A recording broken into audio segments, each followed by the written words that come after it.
Some considerations for elderly, geriatric, or mentally disabled persons are that they may not be able to follow verbal commands or perform certain tasks on their own if they have mobility impairment or are otherwise unable to decontaminate themselves.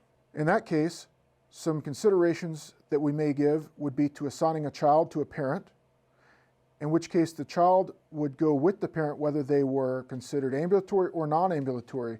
They would stay with the parent whichever decontamination lane the parent went through. For elderly or other persons with mobility or mental challenges, we may consider having a friend, family member, or other person who the person requiring special accommodation is traveling with or presents with. Assist that person through the ambulatory decontamination process. Usually we would not want more than one person through the line at the same time. But again, these are special considerations. For service animal decontamination, our primary concern is washing the animal with warm, soapy water and ensuring that its paws are cleaned and it doesn't drink the contaminated or potentially contaminated runoff.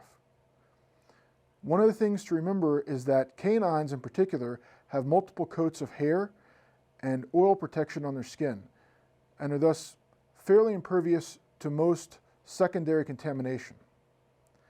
It's very easy to decontaminate these animals as long as they stay with their handler. When separated from the person they assist, they may become agitated, restless, or potentially aggressive.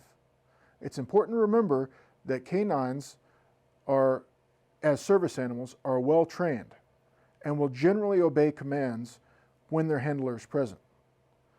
If the canine is wearing a vest or other type of cloth, you're going to have to remove that. If the canine has a muzzle or other restraining device, you may have to remove that and will likely have to wash thoroughly. If the muzzle is leather, that presents an additional challenge since leather, as skin, will absorb chemicals and other toxic materials. Again, the importance is to thoroughly wash the animal, and to do so, you want to spray water against the grain of the hair, so not with the hair, but opposite so the hair stands up. This will allow you to thoroughly clean any materials or contaminants that are buried in the fur. When washing the paws, it's important to do those first. Normally we would go from top down on a person, but because a canine's paws have sweat glands and no fur, they will absorb any runoff that may be present faster than a human.